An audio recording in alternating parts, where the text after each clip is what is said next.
À la une de la presse, tout de suite, avec Hélène Frade, bien sûr. Bonjour Hélène. Bonjour Pauline. À la une de la presse, Hélène, on en parlait à l'instant, la confusion autour de l'annonce du retrait des troupes américaines du nord de la Syrie. The National affirme que le président Trump a donné son feu vert dimanche à une offensive de la Turquie contre les forces kurdes, une décision présentée par le quotidien émirati comme un changement de cap majeur de la politique américaine, provoquée par l'attitude des Européens envers les combattants de l'organisation État islamique capturés par les Kurdes.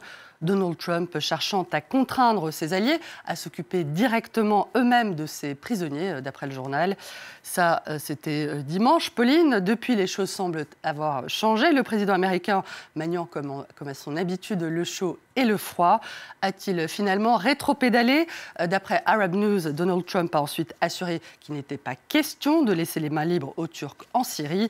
Si la Turquie fait quoi que ce soit dont j'estime de ma grande et inégalable sagesse, je le cite, que cela dépasse les bornes, je détruirai et anéantirai complètement l'économie de la Turquie, a menacé hier soir Donald Trump sur Twitter, évidemment. Et quelle réaction précisément à la fois à Ankara et à Washington? Daily Sabah prévient que les Européens, que la Turquie est au bout de ses ressources et qu'elle ne sera pas en mesure d'accueillir un nouveau flot de réfugiés, un argument destiné à soutenir la création d'une zone tampon dans le nord de la Syrie et le retrait américain, dont les détracteurs sont accusés par le quotidien turc de chercher à saboter, je cite, toutes les avancées positives que Donald Trump cherche à mettre en œuvre. Hélas, pour Ankara, ses opposants sont nombreux aux États-Unis, où l'idée d'un départ des troupes américaines fait l'unanimité contre elle. La décision de Trump de retirer les soldats américains de la Syrie reflète sa stupéfiante ignorance de la situation, cingle The Washington Post. Tandis que The New York Times fait mine de se demander si le président sait lui-même en quoi consiste sa stratégie en Syrie. Le journal s'alarme des incohérences trumpiennes et s'interroge: quel allié va désormais considérer les États-Unis comme un partenaire loyal et quel ennemi les prendra-t-il pour un adversaire déterminé? Avec des amis comme les États-Unis, les Kurdes n'ont pas besoin d'ennemis, s'indigne The Wall Street Journal.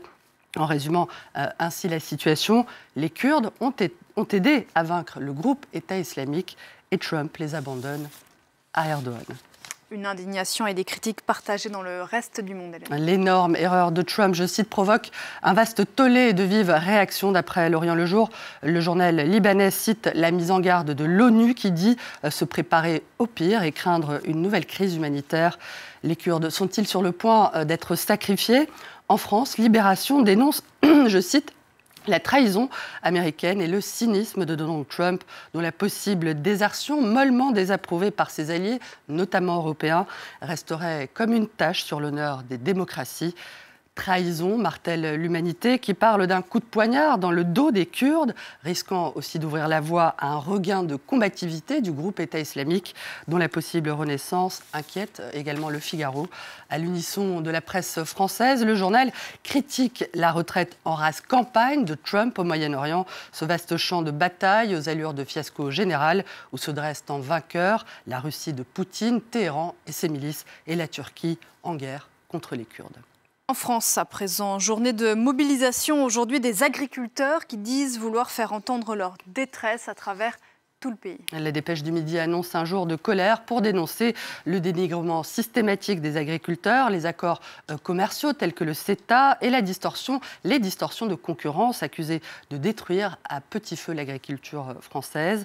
D'après La Croix, le monde agricole cherche à renouer le contact avec les citoyens à un moment où il se trouve confronté aux critiques et aux actions violentes. Ils prônent, eux, la non-violence, Hélène. Les militants de l'ONG écologiste Extinction Rebellion ont lancé hier 15 jours de désobéissance civile à travers la planète. Ces militants qui veulent dénoncer l'inaction des gouvernements face au dérèglement climatique se sont notamment mobilisés à Londres, là où est né ce mouvement. Leur face-à-face, on le voit avec les forces de l'ordre, fait la une du Independent. La police londonienne a ensuite évacué des dizaines de militants, bloquant plusieurs sites de la capitale et procédé à plus de 270 arrestations, selon The Daily Telegraph. Les écologistes et les amis des animaux, Pauline, auxquels je recommande pour terminer de jeter un cil à El País. D'après le quotidien espagnol, la ville de Madrid a annoncé hier un plan pour éliminer la plupart des quelques 12 000 perruches qui peuplent les arbres de la capitale. Cette espèce invasive, Pauline, serait un vrai fléau, notamment à cause de ses nids, dont les plus lourds peuvent peser jusqu'à 200 kg, ce qui peut s'avérer effectivement assez dangereux en cas de chute sur la tête. Merci beaucoup Hélène, et à tout à l'heure dans Paris Direct. À propos d'environnement, je vous emmène à présent dans le Grand Nord, au Groenland.